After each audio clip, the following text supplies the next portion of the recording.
Alright guys, our last video is probably going to be a very short one. I think that you're going to be very pleased and very happy because of that, but 115 is going to focus on electronic signatures and electronic records. Absolutely, we are a modern day person.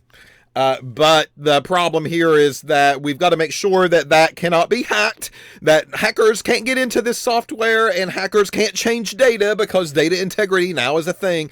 So there's going to be a whole IT staff that's going to be involved in this whole kind of situation of a facility and a production team. And very often you will see that. It will be an entire IT crew. A lot of our manufacturing equipment, a lot of our laboratory testing equipment, they're going to be connected to computers and software, and things are going to be networked, and things are going to be funneling data into a computerized database system somewhere that's on the network. And we want to make sure that those things are very secure and those things cannot be hacked in, and nothing can change or delete data from that software. There's got to be a backup, of course, right? So electronic signatures and electronic records are going to be okay. Absolutely. We are modern women and modern men that we are working in these facilities. I mean, come on now. So old-fashioned carbon copy 3-ply paper is going to be out the window for the most part. So it used to be like, I'm going to write on the little front sheet that's a little white, and then there's a pink copy, and then there's a yellow copy, and the pink copy goes to this person, the yellow copy goes to this person. Okay, well, yeah, that can be still done. It depends on how the facility wants to operate, but we can modernize this quite a bit, and we can introduce these computerized systems and computerized databases that will allow you to go in, key in information that's very important, initials, time, date, stamp, and so forth. And all of that can be electronically done. The FDA is okay with that. The CFR is going to be okay with that as well. So they know you want to modernize. Yeah, we should. We should make it easier for everyone. And these types of situations are going to be a little bit better. All right, so there's going to be a couple of things here that I want to mention, and we're going to dive a little bit deeper into the details later on in the course with each one of these sooner or later. It's my goal now, though, just to introduce you to the term and the overall idea of what's in place, and then later on we can talk about it in more detail. The first one is a SCADA system, SCADA. SCADA stands for, okay, what does it stand for, Tracy? Well, the S is going to be supervisory control. That is what that stands for. So supervisory, the C is going to be control. The A is going to stand for and. The D stands for data. And the last A is going to stand for acquisition. Supervisory control and data acquisition system. That is what a SCADA system is. It's basically, you can almost think of it as an entire building monitoring system. That is how I'm going to define this as. All right. So let's say that you are working in production and there is an instrument here that you got to use, and then that preps it for that machine, and that preps it for that machine, and that preps it for that machine, and that preps it for that machine. All of these things are going to be interconnected in some form or in some fashion. Okay, that's fine. So the SCADA system is going to look at the individualized pieces of equipment, and it's going to tap in to each one of these. And as a supervisor, I can log into a computer database and I can go through and I can be like, I wonder what's going on in room 212 today. So I can go into that room and I can take a look at that machine, and I can get live display from that machine. I can get a logbook from that machine. I can see data as data is fed from that machine into the database. I have complete access of what is happening at a particular area within the facility. It is an overall idea, an overall package deal that allows me to tap into all of these areas on an as needed basis to monitor and review things that are going on. So typically these systems are not going to be accessible to anybody, which is why we call them the S for SCADA, supervisory. So certain people are going to have access into the system. It is going to be tightly controlled and limited limited people are going to be able to log in and see this type of work that's going on under the facility. All right. Now, with that said, each piece of this instrumentation or the process or the production is going to have some type of controller that is going to have to be connected to these machines. And those are more localized controllers. And that is how the data SCADA system is going to be retrieving that information. So there are a couple of different options here that we can talk about, whatever the case is. But again, that is going to happen a little bit later on in the course. Another abbreviation that you're going to see is DCS. The D is going to stand for distributed, and the C is going to be for control, and the S is going to be for system. This is a computerized control system for a process, and that process can be kind of one thing only. So for instance, how are we monitoring the information that's coming from this instrument? What's doing that actual thing for us? Well, there's a couple of options here, and some of that might be distributed control systems where it is gathering the information for that one thing only, and that is it. And then it's storing that information on that particular type of process. Well, that information can be retrieved, and that information can be retrieved through a larger network, and that network can be something like the SCADA system, of course, right? So this is kind of the individualized idea that everything is localized, everything is its own segregated room, everything is it's doing its own job in that one area, and we've got kind of a database that is doing that job for us at that particular time and that particular process.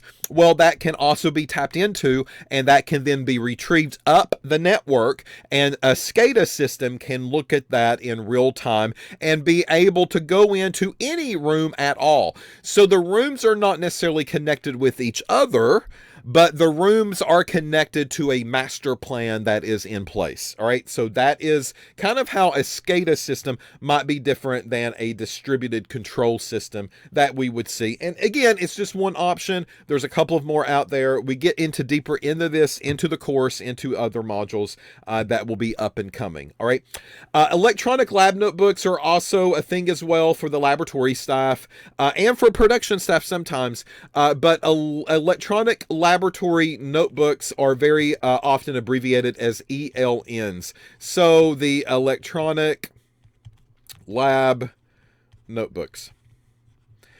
This is saving me a little bit of time of writing down on old school sheets of paper with pen that is indelible. Use your words! That cannot be erased. And it is this concept that we can use computerized systems in order to help us out with this.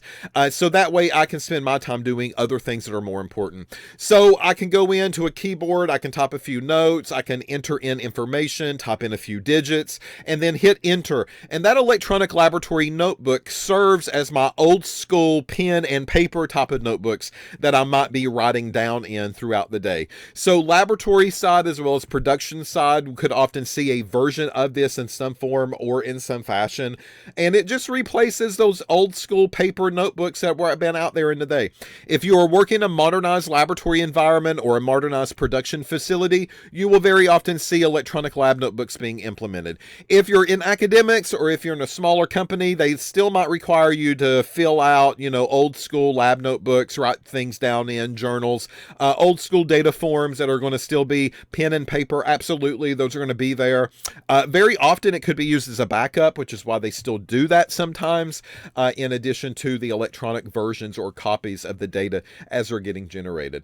So again, CFR is going to give you the okay to do this. Absolutely, they're fine with it. It's just you got to put a thing in place where you can make sure that security protocols are going to be there. No one can tap into this information. No one can change this information because if you have an electronic system, that could be easy to do if you're not very careful. So hence, entire IT departments are going to be needed for these laboratories or for these production facilities on site.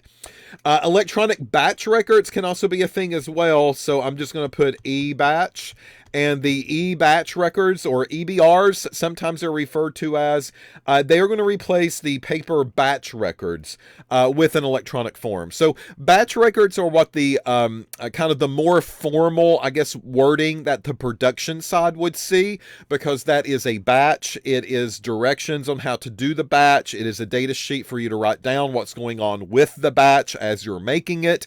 So that is what production staff would mainly see. Very similar to the laboratory notebook side of the house that laboratory workers would see. Either way, these are electronic databases. You're going to go in, you're going to write down in the information, enter the digits in, and be okay with that. All of the electronic lab notebooks or the electronic batch records need to follow Alcoa. So again, go back. Do you remember what the letter abbreviations for the A in Alcoa means? Yes or no? Do you know? And the electronic versions are going to have to uphold the same type of things. So C is contemporaneous. We've been using that very often. So that C has to be there with these electronic lab notebooks. And it actually makes that process a little bit better and a little bit easier with less error. So as I enter information in, the computerized system can date it and it can auto time it. So that way I don't have to worry about entering that information in the improper format or entering that information in the incorrect way. So with that being said, the rest of Alcoa has to be represented as well. I don't think legible is a problem because everything is computerized. You're going to be typing things in unless you just can't type things in English, or unless you can't spell correctly, then it becomes maybe not legible. You just don't know what it is, and it's because of incorrect grammar. And that's fine. I mean, you know, we can get by with some of these mistakes, but still it makes it a little bit better to read. I can at least know what letters are present, unlike my handwriting sometimes. And, you know, again, I've always said I will violate Alcoa, and I'll violate the L first, and that's what's going to go on. And you probably have realized that now with module number 1. So it must meet Alcoa. There's got to be a security system in place. You will very often have your own username and password in order to access these electronic forms or electronic lab notebooks. So a username and password is going to be provided, and this will allow you to gain access into the system. And they can get a big brother here, and they know when you've logged in, what you did. They get an entire log sheet and all of your activity that's going on by the time that you log into the system and by the time that you log out to the system every single shift. So they know and can track every single movement that you are making and that you are doing, including timestamps. Are they working? Are they taking more breaks? Are they moving extremely slower than what normal people do? Those are also things that they look like with the electronic forms. So I don't want to freak you out, but it is a thing, and you need to be fully aware of what the power of an electronic database can do for you and, of course, for the company as well. The passwords are going to be like auto-changed. Every few months, you're going to get a key that says, nope, you got to change the password, you got to update the password, and then, you know, before you know it, it's like you've got like 100 different variations of a password that you have always used, and you're just changing 1 or 2 letters maybe of it, or 1 and 2 numbers of it. And then up and up and up it goes. So, you know, very important to kind of keep and memorize those passwords so you've got access to that information when needed. It also keeps track of any modifications. So if a supervisor goes in and if a supervisor logs into the database, they go in with their username and password, it's going to give a log sheet on them as well. And if they go in and they change a value that you've inputted, then that is going to flag on their activity under their username and password. And then people are going to start to question, why did you change that value? Was something there that you didn't like? Is something there that you're trying to cover up? And if so, this is the date that you did it. This is the time that you did it. This is what was there before, and this is what you changed it to, and I want to know why you did that. So again, it gives oversight to supervisors and people higher up the totem pole, because they should be held responsible as well for the data integrity aspect of what's going on within these facilities. So, with that said, how many videos did we make it to, folks? I mean, this was quite a bit.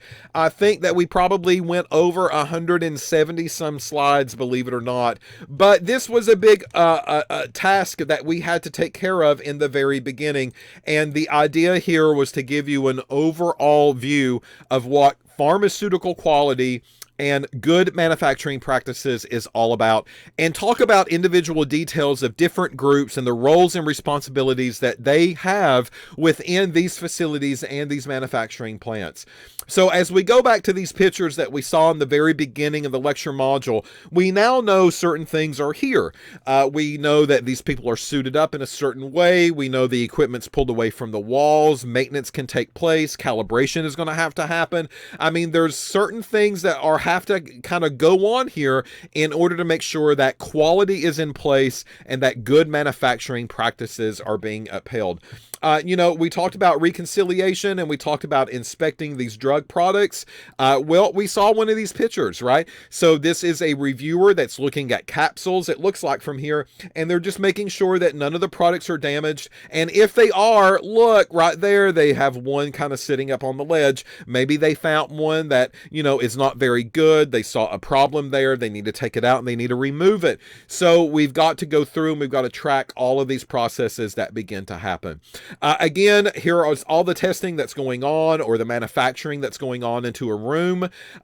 Things are very organized. Things are very clean. There's a system in place. There's an SOP in place. And notice there are computerized systems, of course, that are there, that are present, that will help us do our job the appropriate way. Also, take a look at some of the instrumentation that you see back here on the back. They are closed arenas. They don't allow you to kind of stick your hands or your face or your neck in there in order to get it damaged or to poke and prod. And it also helps make sure that the product is staying cleaner. Of course it is, and that's what this is all about. Again, another picture that we showed in the very beginning. Once more, quality is in place, GMP is in place. That's what this is all about. And again, inspections are going to be a thing for these facilities and for the manufacturing. So always remember, like we said in our very first video, someone's life could be in your hands. You're making a product and they are taking that product. And pharmaceutical quality is very important, and cGMP is very important for these reasons. We are allowing the public to trust us in making a product for them that they can take and to keep them healthy, and not to take them back to the doctor, not to take them back to a hospital, or maybe in order to make a serious side effect that can end up resulting in death. So we want to take our job seriously.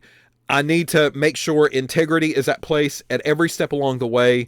I need to feel good about the job that I'm doing, and I need to double check and make sure that I'm doing the appropriate job, because I'm helping public health and I'm helping these patients maybe deal with an illness or an ailment that our drug product could help them with, and live a very healthy lifestyle because of that drug or because of that prescription. So with that said, folks, this is it of module number 1. So as before, you'll see a online activity that will be designed quiz-wise, test-wise, whatever you want to call it, about the second half of this material that we've just covered, picking up from the last video, meaning the last video from the previous quiz or test up until this very last one.